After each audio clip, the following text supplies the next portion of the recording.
It's our first show of 2018, but if you've been with Justice for much of the past or any of the past 6 years, you know there's one topic that really gets my goat. So we begin with the gift that keeps on giving, Hillary Clinton, and the organized criminal enterprise parading as a 501c3 charity known as the Clinton Foundation that is now officially under federal criminal investigation. The largest unprosecuted charity fraud in American history is about to see some comeuppance. Now, the ruthless, profit-driven woman who was all about money and power on her attempted ascension to the presidency as she covered for her sexual predator husband and her sexual predator financial supporters in that den of iniquity known as Hollywood is now about to face a real investigation. Not a matter like Loretta Lynch and Jim Comey like to call the work of the hardworking men and women of the FBI. Not a review, but a hard-charging criminal investigation with a prosecutor bent on truth and justice. Never in the history of this country has a candidate for any major office skirted the law, pushed the legal envelope, or been under criminal investigation as much as Hillary Clinton, nor has anyone lied, contradicted herself, or run as a less honest and trustworthy candidate in American history. Now, Department of Justice sources tell me today that this investigation has actually been ongoing and that Attorney General Jeff Sessions has directed that sufficient resources be given to the case that was left dormant during the Obama administration. Okay, so is this about politics? Ask yourselves. How do two people who start with nothing, who work in government most of their lives without a business, without a product, without a website, amass hundreds of millions of dollars that we know of? What was this Clinton Foundation? What was this Clinton Foundation Global Initiative? And why so many intersections between the State Department and contributions to the foundation? A lot of questions remain unanswered. Now, if you've watched this show, you know how angry I am about the State Department's approval of the sale of 20% of our uranium to a Russian company. Uranium essential to make Moly 99, used for medical nuclear imaging, that we now buy from foreign countries that, by American law, must be produced in America, but our Department of Energy won't even put money in their budget to allow for the creation of American-made Moly 99 that millions of Americans like me who have cancer or other health issues use to get better. And like pigs at the trough, the Clintons maneuvered $145 million from the Russian company to their so-called foundation. $500,000 speaking fee to Bill, and additionally more than $30 million, which of course the Clintons didn't disclose. And for those of you who sit there and say, well, it was the Committee on Foreign Investments in the United States, CFIUS, that approved the sale to the Russian company of our American uranium, I got news for you.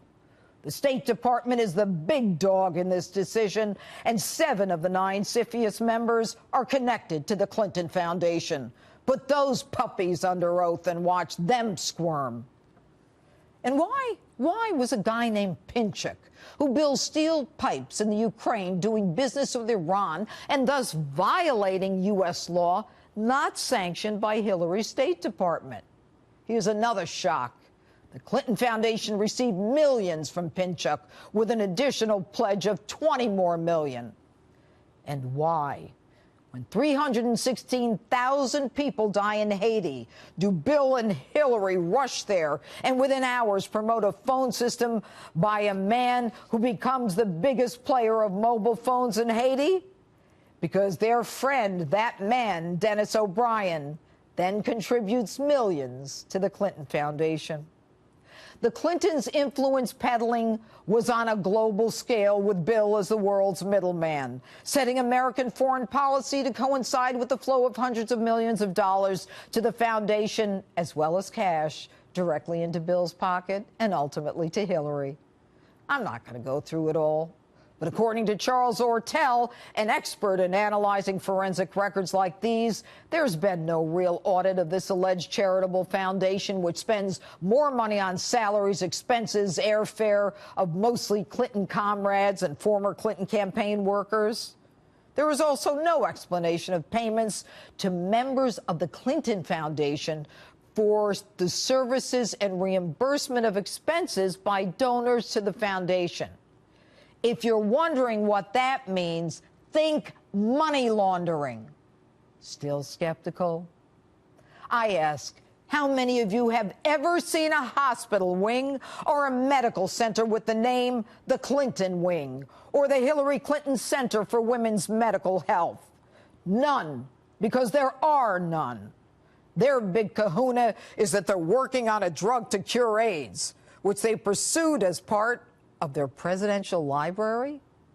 The Clinton Foundation was promoting the use of potentially adulterated HIV and AIDS drugs from 2003 to 2009 when Rod Rosenstein was a U.S. attorney in Maryland.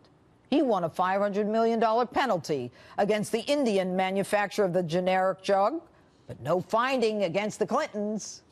Why, when he was the United States attorney, did Rosenstein fail to require the laureate education and Clinton Foundation to explain how the Clinton Global Initiative University was organized? Tax filings for 6 years do not explain what Bill Clinton did for $18 million paid to him as a part-time chancellor while he held roles at the Clinton Foundation. Why? Because it's all the same players who we now know rigged the investigation of Hillary's email case. And for all those naysayers who say this is nothing more than a deflection from the Mueller investigation, I got a tip for you. Keep your mouths shut. This is as dirty as it gets. Mueller was the head of the FBI for all the years that the Clinton Foundation was protected, and Jim Comey was the Deputy Attorney General for all those years. And if we've learned anything in the last 6 months, it's that Jim Comey's rigged the investigation for his friend Hillary and made sure that Bob Mueller would be appointed so that they could cover their own butts while trying to point a finger at the president, who has done nothing but improve our economy, our safety, our security, and our independence. And that's my open. Tell me what you think on my Facebook page, Twitter, and Instagram. #Judge Jeanine.